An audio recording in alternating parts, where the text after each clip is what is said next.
If you don't have Thanksgiving macaroons at your Thanksgiving feast this year, did Thanksgiving ever really happen? This Thanksgiving holiday is going to be a little smaller this year. So why not find the silver lining in it and create an even bigger project with these turkey French macaroons? Less people means less work.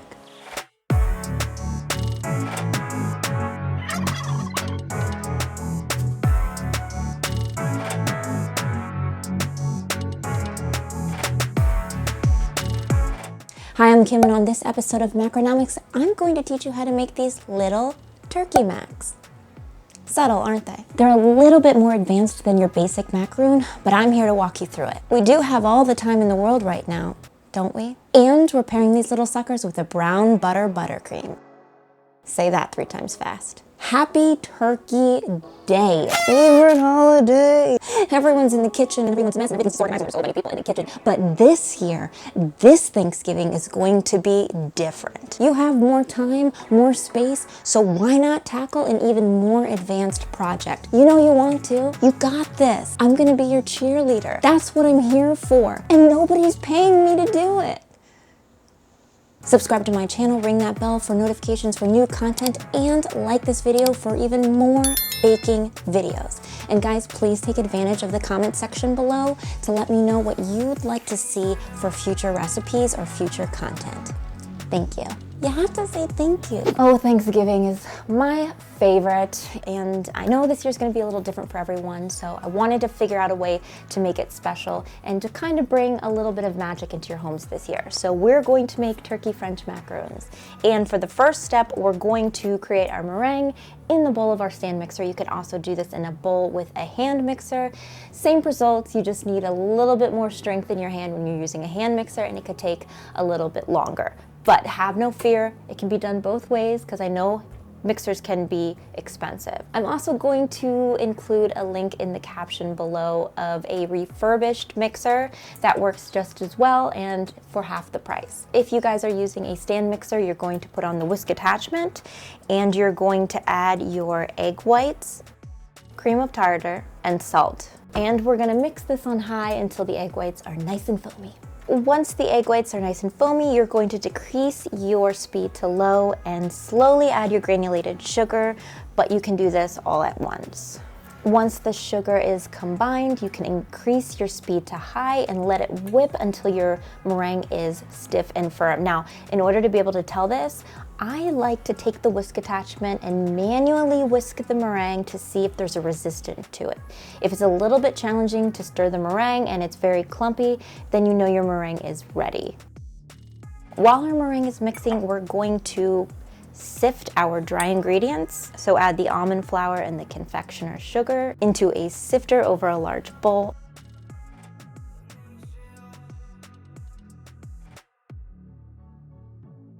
You can also use a spatula to get those clumps through, those crazy clumps through the sifter.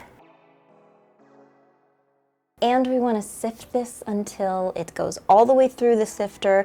If there's like a tablespoon left, that's okay, throw it out, but you don't want to throw out anything more than a tablespoon. Then when your meringue is ready to go, you're going to combine it into your dry ingredients all at once and gently fold into your dry ingredients, but we're going to undermix the batter because we're going to be adding food coloring. So gently fold, and we're going to undermix this batter because we're going to do the divide and color the batter into 4 colors: brown, red, yellow, and green.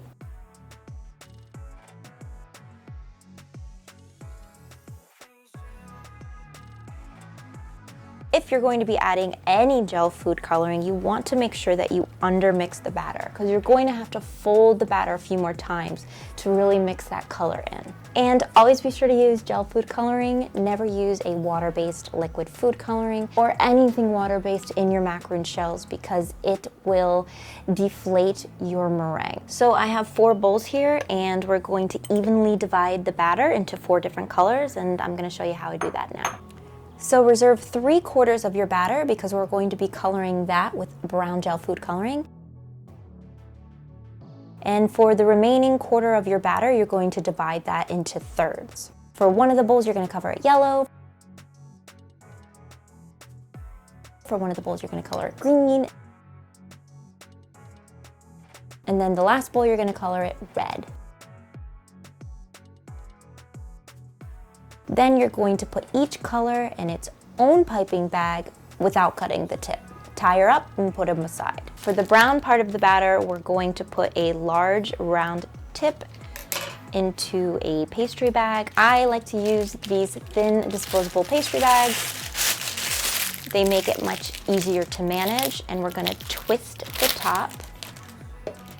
And you can use a glass, you can use a quart container, anything that resembles a glass, and put your piping bag in and fold over, so it makes it easier to transfer the batter into your piping bag. Less mess.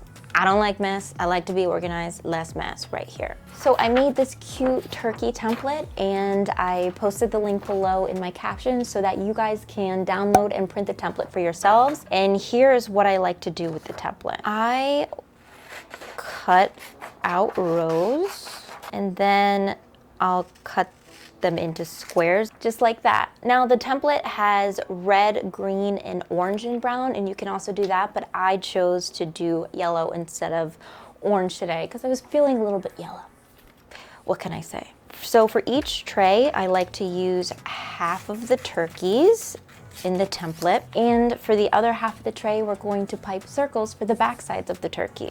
So you can take a non-stick silicone mat. It can have pre-traced circles, or it can just be a plain silicone mat, and place your turkeys in the first 2 rows, just like that, but you want to make sure that you can see them. So if pre-traced circles blocks you from seeing turkeys, then I would suggest using a non-stick silicone mat that does not have pre-traced circles, and it's just plain old plain.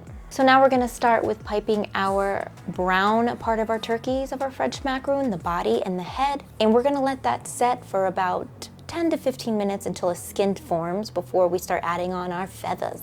Once the skin forms on the turkeys, you can take the colored batter and cut a little tip at the end and start piping on the red feathers, the yellow feathers, and the green feathers. And while we're using the yellow batter, we're going to pipe on our yellow beaks.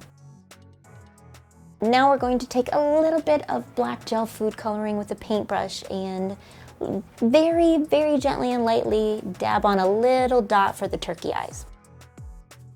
Then once the beak develops a bit of a skin, we're going to add the red wattle, turkey wattle, attached to the beak. You want to let these guys rest for an hour or until a matte-like skin crust develops. And then you're going to bake them at 300 degrees Fahrenheit on a double sheet pan with a nonstick silicone mat for 14 minutes.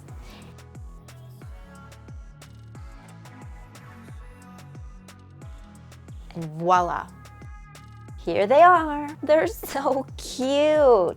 You guys, look how cute these guys are. Oh my God, I don't want to touch them. We're gonna let them cool completely. And in the meantime, we're gonna make our brown buttercream to fill them with. So take unsalted butter and put it into a saute pan over medium heat and cook it for about 8 minutes, stirring constantly. You wanna keep an eye on this because you don't want the milk solids in the butter to burn. And we're going to watch it until it becomes a golden color.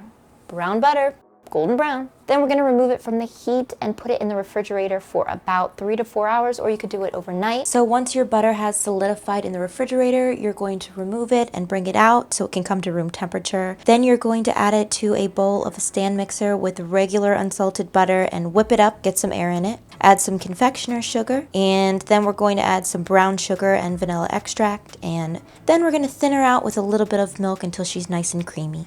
Now we're gonna fill them with our buttercream. You guys are gonna be popular with these, just saying.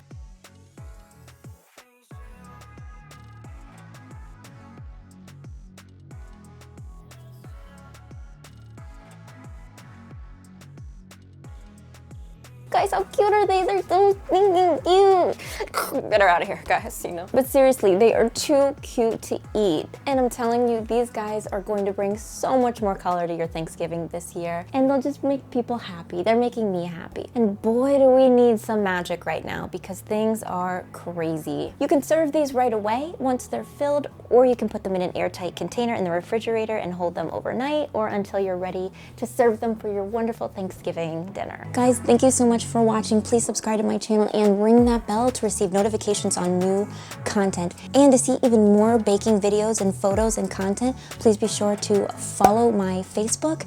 And if you're going to recreate any of my recipes, please add hashtag #CrownMacarons to all your photos and videos so I can see, like, and share them to my stories. Happy Thanksgiving, everyone.